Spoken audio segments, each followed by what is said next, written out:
Thank you very much. Good afternoon. My name is Georgios Kyrtsos, member of the European Parliament. I chair the election observation delegation of the European Parliament. Together with my colleagues Christian Sagards and Fabio Massimo Castaldo, we represent 3 different political groups, and we come from 3 member states of the European Union: Austria, Italy, and as far as myself is concerned, Greece, another Balkan country that, like other member states, want to eventually welcome you to the European Union. For us, it is a great pleasure to be here again in the context of the election observation we have carried out.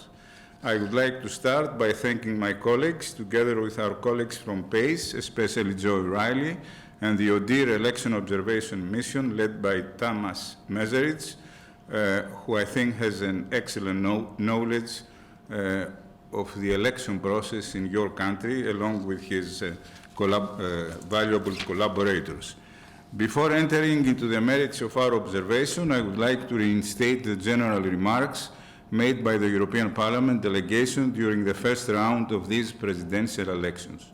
Montenegro, as candidate country to the European Union, is high amongst the priorities of the European Parliament. We want to praise the pro-European spirit of the Montenegrin society and their aspiration to join the European Union.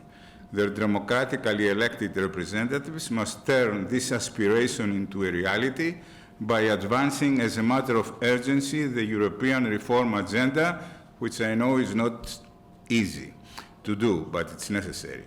There is no time to lose. The necessary national consensus must be built amongst elected representatives on the key reforms to be carried out, especially on the rule of law, anti-corruption, and a comprehensive electoral reform.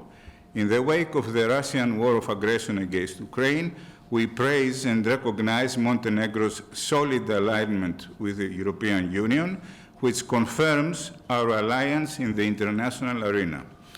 As my colleague Tonino Pizzula underlined in the first round, the EU and Montenegro must build stronger ties of mutual interdependence. Turning to the observation of these elections, during our stay in this second round, we met with members of the State Electoral Commission and with the presidential candidates or the representatives. As politicians, we understand the difficulties of sparing time of the campaign to meet with observers, and we thank them for that. We really appreciate it. These meetings added to the ones we also had with civil society organizations and media representatives ahead of the first round, and have allowed us to have a clear view of the political and electoral situation in the country. During election day, we deployed in 2 teams in Podgorica and Nikšić, Kotor and Budva. Everywhere we observed Montenegrins, voters and polling board members alike, received us with great warmth. It has been a real pleasure to get to know better this beautiful country and its citizens. We adhere to the findings of the ODIHR election observation mission. In relation to this, we would like to highlight 3 elements. First, we reiterate the need to reform the electoral framework in line with the recommendations of ODIHR made in previous elections, including addressing the legal gaps for the second round of the presidential elections. We recognize the efforts of the SEC to overcome this issue. We also recognize that the smooth and orderly work carried out in polling stations was essential. Both were important elements for the elections taking place in an overall calm atmosphere. Second, the media landscape continued to be polarized along political lines, and media outlets remain highly vulnerable to internal and external influence. The elections in Montenegro are debated also in the media of neighboring countries.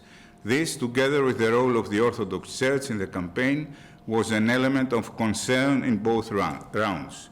Third, we are very concerned about the threats received by one of the main citizens observer organizations of the country, CEMI. We are aware that authorities acted promptly to implement security measures. We would like to underline that election observers are human rights defenders, and their work is fundamental for the consolidation and advancement of democracy. As a concluding remark, and following on what we underlined after the first round, the political and institutional crisis in Montenegro must be resolved.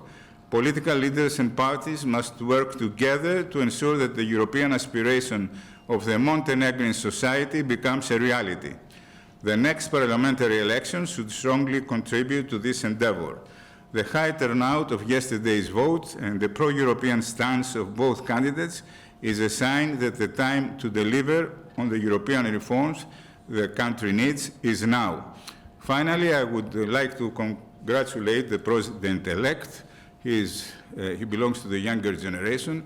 He is even younger than my children, and I think he can lead the path towards the European Union, the European path of your country.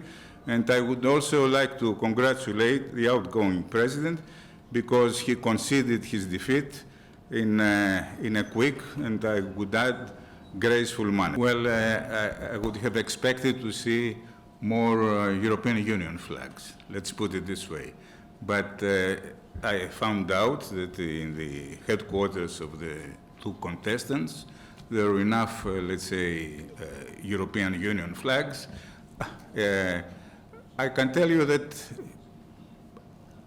the overall atmosphere was positive during the elections. After the election, I was so tired that I went to bed because I had to go around the country, which is a very beautiful country, but it has a lot of infrastructure problems, difficult roads.